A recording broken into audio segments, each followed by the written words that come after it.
ಅಂಬೇಡ್ಕರ್ ಅವರ 135ನೇ ಜಯಂತ್ಯೋತ್ಸವದಲ್ಲಿ ಹೊರಬಂದಿರತಕ್ಕಂಥ ಅಭಿಮಾನಿ ಜನಸಾಗರಕ್ಕೆ ತಮ್ಮೆಲ್ಲರಿಗೂ ಕೂಡ ಬಾಬಾ ಸಾಹೇಬ್ ಅಂಬೇಡ್ಕರ್ ಅವರ ಜಯಂತ್ಯೋತ್ಸವದ ಆರ್ಥಿಕ ಶುಭಾಶಯಗಳನ್ನ ಈ ಸಂದರ್ಭದಲ್ಲಿ ತಾಲೂಕಿನ ಎಲ್ಲ ಆಗಿರ್ಬೋದು, ಜನರಿಗಾಗಿರ್ಬೋದು, ಎಲ್ಲರಿಗೂ ಕೂಡ ಸೇರಿ ಸರ್ವಸ್ಪರ್ಶಿ ಸರ್ವವ್ಯಾಪಿ ಎಲ್ಲಕ್ಕೂ ಸೇರಂತ ಒಬ್ಬ ನಾಯಕ ಯಾರಾಗಿದ್ರೆ ಅದು ಬಾಬಾ ಸಾಹೇಬ್ ಅಂಬೇಡ್ಕರ್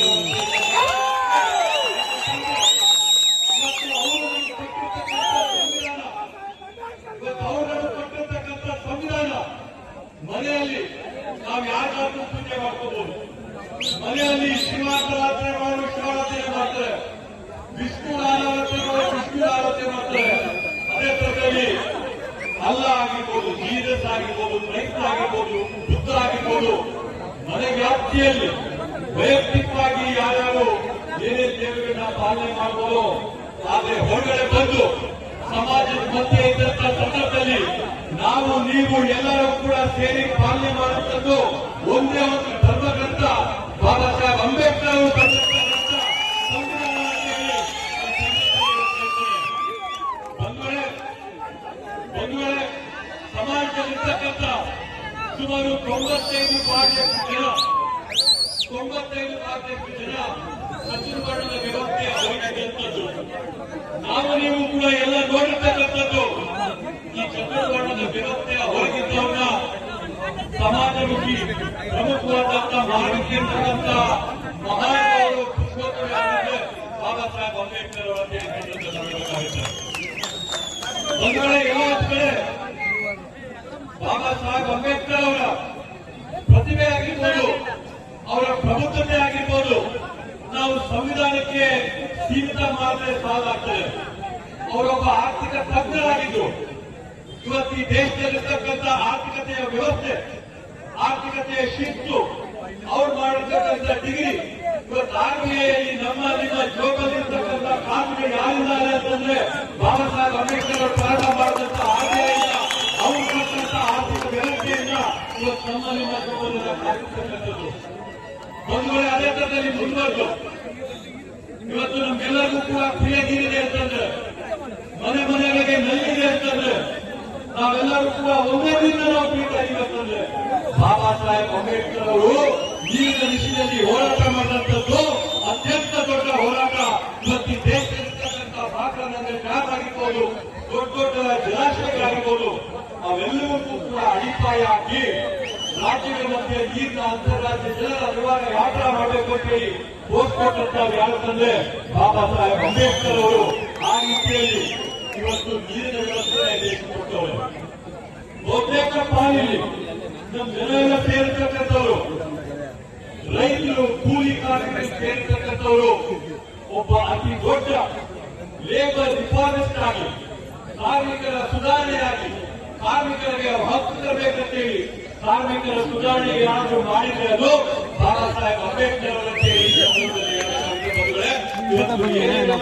ಕಾರ್ಮಿಕರಿಗೆ ಹಕ್ಕು ಇದೆ.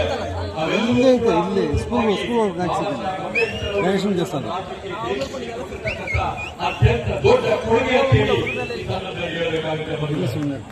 ಇತ್ತೀಚಿನ ದಿನಮಾನಗಳಲ್ಲಿ ನಾವು ಚರ್ಚೆಗೆ ಇದ್ದೀವಿ, ಮಹಿಳೆ ಮೀಸಲಾತಿ ಅಂತ ಮಾಡಿರುತ್ತೆ, ರಿಸರ್ವೇಶನ್ ಅಂತೇಳಿ ಮಹಿಳೆಯರಿಗೂ ಕೂಡ ಸಮಾನವಾದಂತಹ ಹಕ್ಕನ್ನ ಈ ಸಮಾಜದಲ್ಲಿ ಕೊಡಬೇಕು ಅಂತ ಒಂದು ಹೋರಾಟ ಏನ್ ನಡೀತಾ ಇದೆ. ಅದಕ್ಕೆ ಅಡಿಪಾಯ ಆಗ್ತಂತವ್ರು ಯಾರಾದ್ರೂ ಇದ್ರೆ, ಚತುರ್ವರ್ಣದಿಂದ ಹೆಂಗಸರನ್ನ ಮುಕ್ತಿ ಮಾಡಿದಂತವ್ರು ಯಾರಾದ್ರೂ ಇದ್ರೆ, ಶೋಷಣೆ ತಪ್ಪಾಳಿಕೆಯಿಂದ ಮಕ್ಕಳಿಗೆ ವಿಮೋಚನೆ ಕೊಟ್ಟಂತವ್ರು ಯಾರಾದ್ರೂ ಇದ್ರೆ ಬಾಬಾ ಸಾಹೇಬ್ ಅಂಬೇಡ್ಕರ್ ಅವರಿಗೆ ಈ ಸಂದರ್ಭದಲ್ಲಿ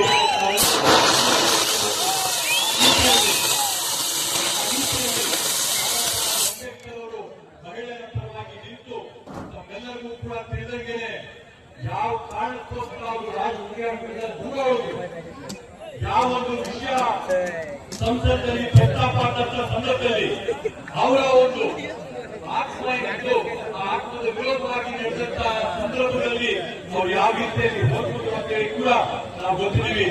ಆ ರೀತಿಯಲ್ಲಿ ಇವತ್ತು ಹೇಳ್ಬೇಕಂತಂದ್ರೆ ಆಡು ಮುಟ್ಟಿದಂತ ಸೊಪ್ಪಿಲ್ಲ ಬಾಬಾ ಸಾಹೇಬ್ ಅಂಬೇಡ್ಕರ್ ಅವರ ತತ್ವ ಸಿದ್ಧಾಂತಗಳು ಇದ್ದಂತ ಇಲಾಖೆ ಈ ಸಂದರ್ಭದಲ್ಲಿ ಕಂದಾಯ ಆಗಿರ್ಬೋದು, ಎಲ್ಲದರಲ್ಲೂ ಕೂಡ ಮಂತ್ರಿ ಮಾತಾಡಬೇಕಾದಾಗ ಪ್ರಸ್ತಾಪ ಮಾಡಿ 50 ಎಕರೆ ಬಗ್ಗೆ ಹೇಳಿದ್ರು. ಇವತ್ತು ಅವ್ರು ಕೊಟ್ಟಿರ್ತಕ್ಕಂಥ ಸಂವಿಧಾನದ ಅಡಿಯಲ್ಲಿ ಜನರಿಗೆಲ್ಲರಿಗೂ ಕೂಡ ಪೂರ್ವವೇ ಭೂಮಿ ಒಡೆಯ ಈ ರೀತಿಯಲ್ಲೆಲ್ಲ ಕೂಡ ಅನುಕೂಲ ಮಾಡಿಕೊಟ್ಟು ವಿಶೇಷವಾಗಿ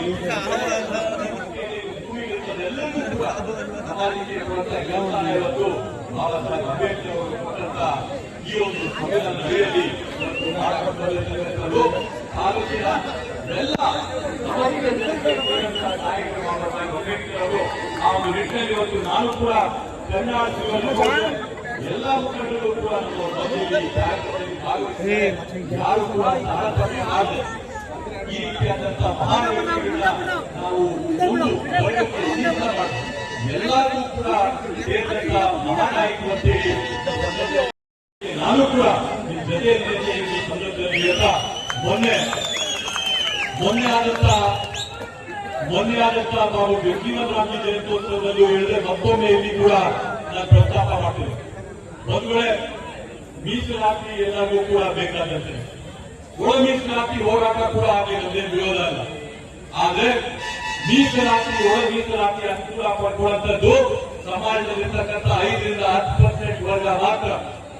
ಇನ್ನ ಮಿಕ್ಕಿದಂತ 90 ಭಾಗ ಊರಲ್ಲಿರ್ತಕ್ಕಂಥ ರಾಮಣ್ಣ ಆಗಿರ್ಬೋದು, ತಿಮ್ಮಣ್ಣ ಆಗಿರ್ಬೋದು, ಬೊಮ್ಮಣ್ಣ ಆಗಿರ್ಬೋದು, ಅವೆಲ್ಲರೂ ಕೂಡ ಇವತ್ತು ಯಾವುದರಲ್ಲಿ ಶಕ್ತಿ ಅಂತಂದ್ರೆ ಒಗ್ಗಟ್ಟಿನಲ್ಲೇ ಶಕ್ತಿ, ಒಗ್ಗಟ್ಟಾಗಿ ನಾವೆಲ್ಲರೂ ಹೇಳೋಣ ಅಂತೇಳಿ ನಮ್ಮ ಈ ಸಂದರ್ಭದಲ್ಲಿ ನನ್ನ ಕಡೆಯಾಗಿ ಮನವಿ ಮಾಡ್ತೇನೆ. ಬಂಧುಗಳೇ, ಇದಂತ ಒಟ್ಟಾರೆ ಉದ್ಯೋಗ, ಸರ್ಕಾರಿ ಉದ್ಯೋಗ ಇರುತ್ತೋ ನಾವು ವಿದ್ಯಾಭ್ಯಾಸಕ್ಕೆ, ಶಿಕ್ಷಣಕ್ಕೆ ನಮ್ಮ ಮಕ್ಕಳಿಗೆಲ್ಲ ಅನುಕೂಲ ಮಾಡ್ಕೊಳ್ಳೋಣ, ಒಗ್ಗಟ್ಟಾಗಿರೋಣ. ಮಕ್ಕಳನ್ನ ಮುಂದಿನ ದಿನಗಳಲ್ಲಿ ಆರ್ಥಿಕವಾಗಿ ಸದೃಢರಾಗಿ ಮಾಡುವಂತಹ ಕೆಲಸನ ನಾವೆಲ್ಲರೂ ಕೂಡ ಮಾಡೋಣ. ಅದೇ ರೀತಿಯಲ್ಲಿ ಇವತ್ತೇನು ನಾವು ತಾಲೂಕಲ್ಲಿ ಬೇರೆ ಬೇರೆ ಅಭಿವೃದ್ಧಿ ಕೆಲಸಗಳನ್ನ ಮಾಡ್ಕೊಳ್ತಾ ಬಂದಿದ್ದೀವಿ, ನಾವೆಲ್ಲರೂ ನೋಡ್ತೀವಿ. ಏನಿವತ್ತು ನಾವು ನಮ್ಮ ನಂತೂರಿಯಲ್ಲಿ ಮಾಡಿದಂತಹ ಬಾಬಾ ಸಾಹೇಬ್ ಅಂಬೇಡ್ಕರ್ ಅವರ ಭವನ ಆಗಿರ್ಬೋದು, ಇತ್ತೀಚಿನ ದಿನಮಾನಗಳಲ್ಲಿ ಜಗೇನಹಳ್ಳಿ ಹೋಬಳಿಯಲ್ಲಿ ಜಗೇನಹಳ್ಳಿ ಹೆಡ್ವಾರ್ಟಲ್ಲಿ ಬಾಬಾ ಸಾಹೇಬ್ ಅಂಬೇಡ್ಕರ್ ಅವರ ಭವನ ನೂತನವಾಗಿ ಮಾಡಿ ಅದನ್ನ ಇನ್ನೇನು ಲೋಕಾರ್ಪಣೆ ಮಾಡಬೇಕಾದಂತ ಒಂದು ಸ್ಥಿತಿ ತಂದಿದ್ದಾಗಿರ್ಬೋದು. ಹನುಮನಹಳ್ಳಿ ಹೋಬಳಿಯಲ್ಲಿ ಸಣ್ಣದಾಗಿದ್ದು ಸಮಾಜದ ಎಲ್ಲ ಮುಖಂಡರುಗಳನ್ನು ಮನವಿ ಮಾಡಿ ಒಂದು ದೊಡ್ಡ ಮಟ್ಟದಲ್ಲಿ ಇವತ್ತು ಭವನ ಮಾಡಬೇಕು ಅಂತ ಮನವಿ ಮಾಡುವಂತಹ ಸಂದರ್ಭದಲ್ಲಿ ಅದಕ್ಕೂ ಕೂಡ ವಿಶೇಷವಾಗಿ ಅನುದಾನ ತಂದು ಅದನ್ನು ಕೂಡ ಮಾಡ್ಕೊಳ್ತೀವಿ ಅಂತ ಹೇಳ್ತಾ ಒಂದು ಏನು ತಾಲೂಕಿಗೆ ಒಂದು ರಂಗಮಂದಿರದ ಒಂದು ಬೇಡಿಕೆ ಇದೆ. ಎಲ್ಲರಿಗೂ ಕೂಡ ಅನುಕೂಲವಾದಂತಹ ಜಾಗ ಗುರುತಿಸಿ ರಂಗಮಂದಿರ ಮಾಡಿ ಬಾಬಾ ಸಾಹೇಬ್ ಅಂಬೇಡ್ಕರ್ ಅವರ ಹೆಸರಿನಲ್ಲಿ ರಂಗಮಂದಿರ ಕೂಡ ಮಾಡ ಅಂತ ಈ ಒಂದು ಸಂದರ್ಭದಲ್ಲಿ ಸಂದೇಶ ಹೇಳ್ತಾ ತಾವೆಲ್ಲರೂ ಕೂಡ ಮತ್ತೊಮ್ಮೆ 26ನೇ ತಾರೀಕು ನಾವೆಲ್ಲರೂ ಸೇರಿ ರಾಜ್ಯಕ್ಕೆ ಒಂದು ಸಂದೇಶ ಕೊಡ್ತಾರೆ. ಐಕ್ಯತೆಯಲ್ಲಿ, ಒಗ್ಗಟ್ಟಲ್ಲಿ ನಮ್ಮ ಒಂದು ಒಂದಾಗದಲ್ಲಿ ಶಕ್ತಿ ಇದೆ ಅಂತೇಳಿ ಆ ಸಂದೇಶನ ಸಾರಣ ಅಂತ ಈ ಸಂದರ್ಭದಲ್ಲಿ ಹೇಳ್ತಾ ಬಾಬಾ ಸಾಹೇಬ್ ಅಂಬೇಡ್ಕರ್ ಅವರ ಜಯಂತ್ಯೋತ್ಸವನ ಈ ರೀತಿಯಲ್ಲಿ ಆಚರಣೆ ಮಾಡಿಕೊಂಡಂತ ಎಲ್ಲರಿಗೂ ಕೂಡ ಅಭಿನಂದನೆಗಳನ್ನ ಸಲ್ಲಿಸ್ತಾ ತಾಲೂಕಿನ ಎಲ್ಲ ಅಧಿಕಾರಿಗಳು ಒಂದು ಸಭೆಯನ್ನ ಮಾಡಿ ಒಗ್ಗಟ್ಟಾಗಿ ಯಾವ್ದ್ರಲ್ಲಿ ಐಕ್ಯತಾ ಸಮಾವೇಶ ಮಾಡೋದ್ರ ಬಗ್ಗೆ ರೂಪರೇಷೆಯನ್ನು ಹಾಕಿ ಮಾಡಬೇಕು ಅಂತ ಹೇಳ್ತಾ ಅದ್ದೂರಿಯಾಗಿ ಮಾಡತಕ್ಕಂಥ ಎಲ್ಲರೂ ಕೂಡ ಯಾರು ಕೈ ಜೋಡಿಸಿ ಕಾರ್ಯಕ್ರಮ ಮಾಡಿದ್ರೆ ಎಲ್ಲರಿಗೂ ಅಭಿನಂದನೆಗಳನ್ನ ಈ ಸಂದರ್ಭದಲ್ಲಿ ಸಲ್ಲಿಸಿ ನನ್ನ ಮಾತುಗಳಿಗೆ ನಾನು ವಿರಾಮ ನೀಡ್ತೀನಿ. ಜೈ ಹಿಂದ್, ಜೈ ಕರ್ನಾಟಕ ಮಾತೆ, ಜೈ ಜೈ ಜೈ ಜೈ ಜೈ ಭೀಮ್, ಜೈ ಭೀಮ್, ಜೈ ಭೀಮ್, ಜೈ ಜೈ ಜೈ ಜೈ ಭೀಮ್, ಜೈ ಭೀಮ್, ಜೈ ಜೈ ಜೈ ಜೈ ಭೀಮ್, ಜೈ ಭೀಮ್, ಜೈ ಭೀಮ್, ಜೈ ಭೀಮ್.